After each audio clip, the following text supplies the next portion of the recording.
সবাই লিফটের জন্য অপেক্ষা করতেছে। এই লিফটের জন্য দাঁড়ায় না থেকে আমি বরং সিঁড়ি দিয়ে চলে যাই। সিঁড়িটা ওঠা অনেক বেশি কষ্ট, কিন্তু কি করার, লিফটের জন্য যতক্ষণ দাঁড়ায় থাকবো ততক্ষণ আমি সিঁড়িটা উঠে গেছি। কার থেকে যেন শুনছি ভার্সিটিতে উঠলে কোনো পড়ালেখা নাই, কোনো প্যারা নাই, খালি ভার্সিটিতে যাও আর আসো। আসলে এটা কতটুকু সত্যি আপনারাই বলে যাবেন।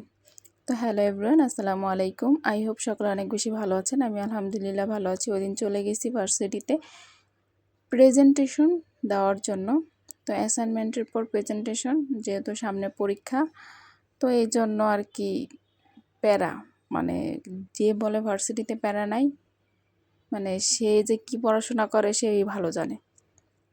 তো যাই হোক, এগুলা হলো সব আমার পাখির কালেকশনগুলো একটু একটু করে মানে ভিডিও ক্লিপ রেখে দিছি, ওইগুলাই অ্যাড করে দিলাম। মানে এগুলো হলো আমার ঘরের বাচ্চা, অবশ্যই একটা উড়ে গেছে। যাই হোক, মানে কপালে না থাকলে সেটা তো আর আটকায় রাখা যায় না। এই তো ভার্সিটির এটা কি ফুল, ফুলের নাম জানি না, কিন্তু অনেক সুন্দরভাবে ফুটে আছে।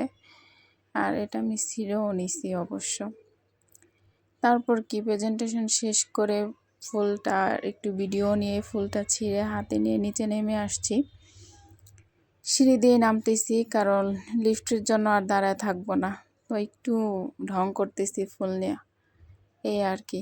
তো যারা যারা আমার ভিডিওগুলো ফেসবুক পেজ থেকে দেখেন তারা অবশ্যই ফলো করে দিবেন এবং শেয়ার করে দিবেন, এবং যারা যারা ইউটিউব থেকে দেখেন তারা অবশ্যই সাবস্ক্রাইব করে দিবেন। তো সব কাজ শেষ টেস্ট করে ভার্সিটির বাসার দিকে রওনা হলাম। একটা পানি কিনে নিলাম। তো ঠান্ডা ঠান্ডা পানি খাইতে খাইতে বাসে উঠবো। এই তো বাসে উঠে গেলাম। বাস পুরাই মোটামুটি ফাঁকা, খালি কয়েকজন আমরা। তো কি আর করার, বাস ছেড়ে দিল। ওই যে দেখা যাচ্ছে কাশফুল আর কাশফুল, মানে এই যে এতদিন ধরে ভার্সিটিতে যাই, একটা কাশফুলের ছবিও তুলতে পারতেছি না, মানে মনেই থাকে না। কি আর করার, কত দূর দূরান্ত থেকে এসে এখানে ছবি তুলে যায়, অথচ আমি এখন অবধিও একটা ছবি তুলতে পারিনি। যাই হোক, দেখি কতদিন পর্যন্ত থাকে, যদি মনে থাকে তো আশা করছি একটা ছবি তোলা যাবে। আর যদি মনে না থাকে, ভার্সিটির প্যারায় থাকি, তাহলে আর কিছু করার নাই। তো এই যে হাতে মিষ্টির বক্স, এটার মধ্যে আসলে পাখি, আমি কিছু পাখি সেল করছি, আবার একজোড়া পাখি নিয়ে নিছি। পাখিগুলো অনেক বেশি পছন্দ হয়েছিল তাই। তো এই তো হাঁটতে হাঁটতে বাসার দিকে রওনা হলাম। সবাই ভালো থাকবেন, সুস্থ থাকবেন। আল্লাহ হাফেজ।